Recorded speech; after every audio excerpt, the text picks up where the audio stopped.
এভাবে আর কতক্ষণ হাঁটবো? বাসা যেতে হবে না? বাবা চিন্তা করবে। তোমার বাবা একা চিন্তা করে, আমার ভাই ভাবি টেনশন করে না? আমার ভাই ভাবি বিশাল টেনশন করে। হ্যাঁ বুঝলাম, কিন্তু ভাই হলো গিয়ে ভাই আর বাবা হলো গিয়ে বাবা। ভাই আর বাবা কি এক হলো? কি মন খারাপ হলো? আমি এরকম ফ্যাচ ফ্যাচা মেয়ে একদম দেখতে পারি না। মেয়েরা হবে ড্যাশিং। ড্যাশিং? হ্যাঁ। আরে তুমি তো আমার ড্যাশিং দেখোইনি। শোনো, এইভাবে করে ডান হাত দিয়ে ঘাটটা ধরবো, তারপর বাঁ হাত দিয়ে একটা পাস। ইয়েস। ওহ, বুঝতে পেরেছি, তুই আসলে একটা মারকুটে মেয়ে। মারকুটে? আরে আমি শুধু মারকুটে না, আমি মারকুটে, মরকুটে, চিরকুটে, হিংসুটে। থাম থাম থাম থাম, বুঝেছি। তুই সব কুটেগুলো একটু একটু করে আছিস, কিন্তু ওই মরকুটে আর চিরকুটে এটা কি বুঝলাম না তো। বুঝলে না তো? না। শোনো, এগুলো বুঝতে গেলে বুদ্ধি লাগে, আর বুদ্ধি লাগে, বুদ্ধি থাকতে গেলে ব্রেন লাগে, ব্রেন থাকতে গেলে মাথা লাগে, আর মাথা থাকতে গেলে মানুষ হতে হয়। আর মানুষ হতে গেলে কি লাগে? মানুষ হতে গেলে তোর মাথা লাগে। হ্যাঁ, তুই বলতে যাচ্ছিস যে আমার ব্রেনও নাই, আমি মানুষও না? না, তাহলে আমি কি? তুমি তুমি হচ্ছে এই গাছ, বটবৃক্ষ।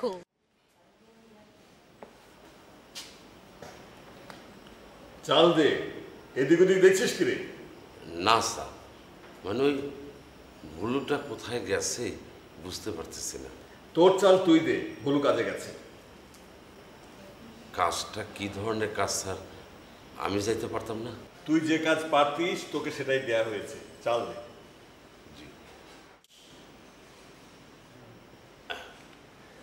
ওই যে অকর্মাটা এসেছে।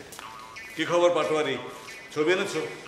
সাহেব, ছবি আনতে পারিনি ঠিকই, কিন্তু কন্যা বড়ই সুশীলা।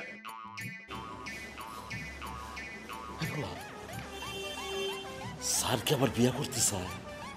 25 বছর হলো স্ত্রী বিয়োগ হয়েছে, তাই তো স্ত্রীর প্রয়োজন, এইটা দোষের কিছু না। বুঝছি তো, সে তুসকে তোমাকে দিয়ে কিচ্ছু হবে না, একটা কাজও নিয়ম মাফিক করতে পারো না। স্যার, আমি সবই জোগাড় করে আনতে চেয়েছিলাম, কিন্তু আপনার ওই বুলু ওই জোর করে আমাকে ধরে নিয়ে আসলো। আমি বলতে চাইছিলাম কি স্যার, কি দরকার ছিল স্যার এত কিছু? কোনো দরকার নেই, তুমি যেতে পারো। যেদিন সব কাজ গুছিয়ে আনতে পারবে সেদিন আসবে। যাও, কালু চাল দে। চাটা খেয়েই যাই সাহেব, এত কষ্ট করে দৌড়ে এলাম। কথা বাড়িও না, দৌড়ে এসেছো দৌড়েই চলে যাও। একটা কাজ ঠিক মতো করতে পারে না, একটা মেয়ের ছবি আনবে, একটা ভালো দেখে একটা কন্যাকে বেছে আনবে, সেটা পর্যন্ত পারে না। তোমাকে না বলে ওই আমার ওই যে পাহারাদার জয়নাল, ওটাকেও বলতে পারতাম। কালু চাল দে, তুমি যাও। আর লজ্জা দেবেন না স্যার, মরেই যেতে ইচ্ছা হয়। জয়নালের নিচে নেমে যাচ্ছি। সাহেব কষ্ট পাচ্ছে, চাটা বরং খেয়েই যাক, খুব মায়া লাগে। মায়া লাগে? পাটোরে এখন চা পাবে কালু, আর ভুলু 3 দিন পাবে না, ঠিক আছে? জি না সাহেব, আপনিই তো বলেছেন ইংরেজরা আমাদের বিনা পয়সা চা খাওয়া শিখেছে, তাই তো এই নেশাই তো আমরা বুধ। চা ছাড়া আমি বাঁচুন না, অন্যের জন্য আমি চা ছাড়তে পারুম না। এই পাটোয়ারি, তোমার চা খাওয়ার দরকার নাই, চলো তোমার দরজার বাইরে দিয়ে আসি। চাচা আপন প্রাণ বাঁচা। এই যে কি কোথাও যাচ্ছো না আসছো? বাবা, প্রতিদিন এই সময় আমি কোত্থেকে ফিরি তুমি জানো না? আমি কি করে জানবো? আমি কি তোমার সঙ্গে যাই নাকি? আর তুমি কোথায় যাও, কার কার সঙ্গে, কখন কখন কি কি কথা বলো, সেগুলো কি আমি সব দেখে রাখি নাকি? কি বলিস? ঠিক ঠিক, একদম ঠিক। চুপ চামচার দল। চামচা? হ্যাঁ হ্যাঁ ঠিক আছে, ওরা আমার চামচা। যদি তোমার চামচার দরকার হয় তো বলতে পারো। বাবা, ফেরার সময় রোজ রোজ এত কথা আমার ভালো লাগে না। প্রতিদিন সকালে আমি ক্লাসে যাই, একেবারে সময় মতো বাসা ফিরে আসি। তারপর যদি তুমি এরকম করো তাহলে কেমন লাগে বলো? না, তুমি একদম ঠিক সময় যাও, তাড়াতাড়ি ফিরে আসো, এটা আমার খুব ভালো লাগে। ঠিক আছে, ওকে। বুঝতে পেরেছি বাবা। বাবা, এই যে আমি সময় মতো বাড়ি ফিরে এসেছি এজন্য তুমি খুশি হয়েছো। মোট কথা তোমার একা ভালো লাগে না, এই কথাটা তুমি আমাকে বললেই পারো। চলি। আমার একমাত্র ছেলে। একমাত্র ছেলে না স্যার, একমাত্র সন্তান। ঠিক বলেছিস, তুই মাঝে মাঝে বড় বুদ্ধিমানের মতো কথা বলিস। পাটোয়ারি নাও, চা খাও, মিষ্টিটাও খাও। ঠিক আছে স্যার, একটা মিষ্টি খাই।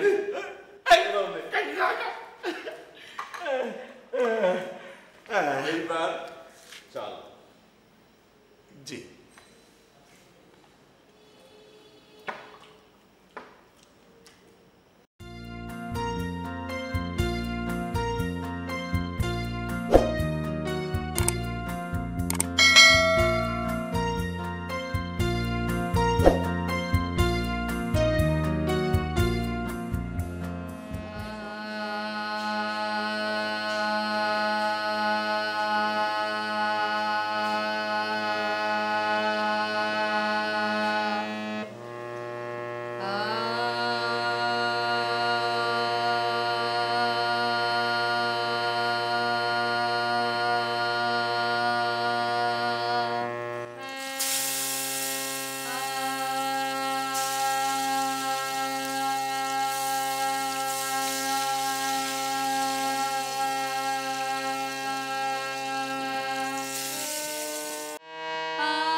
বলো কি রে, কলিং বেলে শব্দ হচ্ছে, শুনতে পাচ্ছিস না? পাচ্ছি। তোর ভাইয়া বোধহয় বাইরে দাঁড়িয়ে আছে, দরজাটা খোল। প্রশ্নই আসে না ভাবি, আমি এখন দরজা খুলতে গেলে বিরাট একটা গন্ডগোল হয়ে যাবে। শোনো, কালকে তোমাদের প্রথম বিবাহ বার্ষিকী ছিল আর ভাইয়া বাসায় আসলো না। না না না না না ভাবি, আমি দরজা খুলতে পারবো না। আমি দরজা খুললে না একটা ঝামেলা হয়ে যাবে। তুই কি মনে করিস আমি তোর ভাইকে ছেড়ে দেবো? আমার রাগ নেই, তুই দেখিস এই গরম খুন্তি দিয়ে ওর মুখ আমি পুড়িয়ে দেবো, যাতে 3 দিন ছুটি নিয়ে বাসায় থাকতে পারে। তুই বেগুনটা দেখ। ভাবি ভাবি 3 দিন বাসায় ভাইয়া ছুটি নিয়ে থাকবে সেটা তো খুব ভালো কথা, কিন্তু গরম খুন্তিটা মুখে দিলে মুখটা যদি পুড়ে যায়, দাগ টাগ হয়ে একটা বিশ্রী ব্যাপার হয়ে যাবে। তার চেয়ে বলছো তুমিই বেগুনটা ভাজো। হ্যাঁ, তোমার হাতের বেগুন ভাজা তো অপূর্ব। আমি গিয়ে দরজাটা খুঁজছি। ঠিক আছে? এই শোন, দরকার হলে চোখটা বন্ধ করে দরজা খুলিস, চেহারাটা না দেখলে রাগটা একটু কম হবে। Good idea.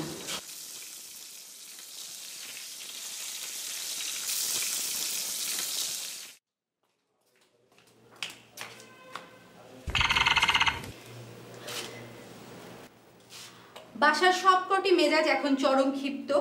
এই মুহূর্তে দরজা খোলা সম্ভব হচ্ছে না। অনুগ্রহপূর্বক আপনি 5 মিনিট পর আবার বেল চাপুন।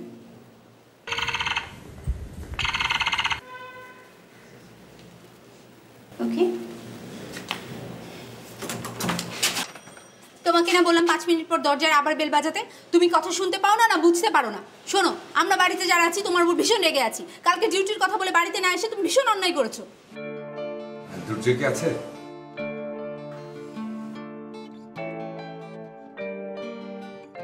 না।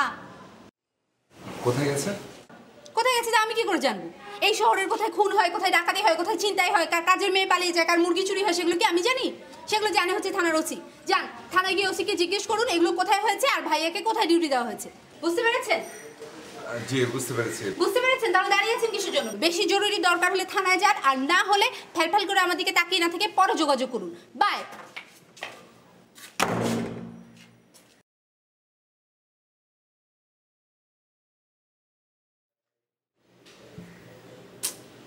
কাজটা মনে ঠিক হলো না। যদি ভাইয়ের কোনো বন্ধু হয়?